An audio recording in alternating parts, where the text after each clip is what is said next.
The Bad Batch, Episode 14, Tipping Point. Echo arrives on Pabu and reunites with the Bad Batch to get some help in his quest of rescuing clones from the Empire, as Rex and him stumbled upon some potential information on the whereabouts the Empire are secretly taking clone prisoners to.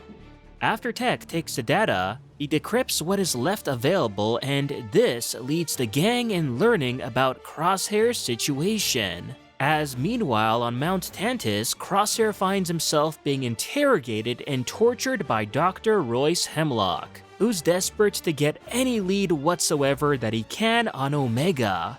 At one point, Crosshair even does find himself managing to escape from his cell at least, and this kinda confused me. Since at first I figured it may have been deliberately done by Emery Carr, the female scientist that is overlooking Crosshair's treatment, as she does proceed to unbuckle his straps and injects him with something, which soon after wakes him up and sees him free himself to take out the stormtrooper guards. At that point, I was expecting a kind of, hey, if you want to get out of here, listen to me, we need to do this and that, blah blah blah, and Crosshair giving the old classic, but why are you helping me?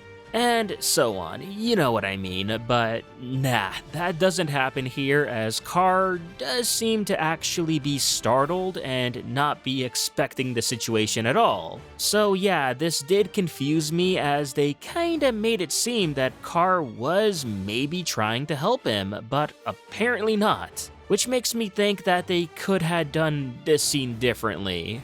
What also gets me afterwards is that when Crosshair does get recaptured and put back in his cell, then starts being tortured again by Hemlock, the camera at this point starts focusing a lot on Carr, with her facial expressions being of either uncertainty or not very happy with what she's doing, which starts to make me think, wait a minute, so she wasn't intentionally trying to help Crosshair before, but is getting ideas to help him now?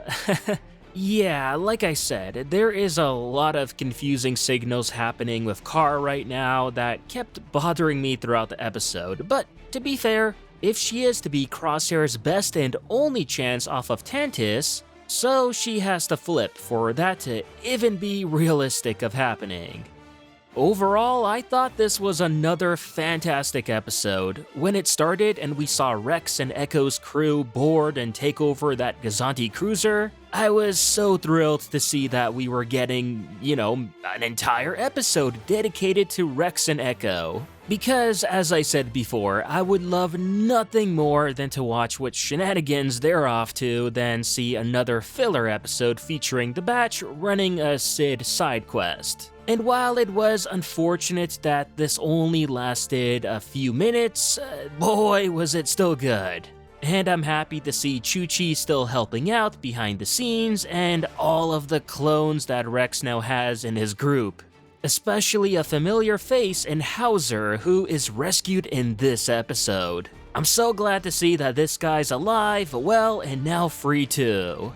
The Crosshair on Tantiss stuff was also pretty great as well, even though it did start to at later feel slightly repetitive, but I still enjoyed it.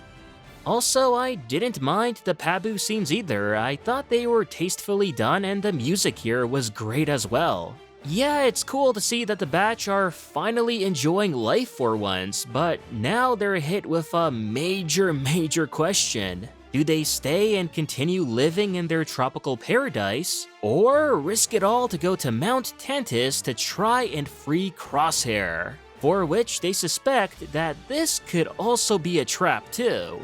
Yeah, decisions, but if they do end up going, then I don't know about you, but I really want to see Rex and his crew join up with them too. And that was my take on this episode of The Bad Batch.